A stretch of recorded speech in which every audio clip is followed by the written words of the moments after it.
नुहिरे गोप कन्हई बिना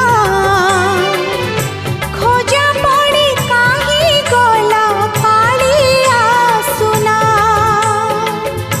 चांद तो लागे ना भल चांदी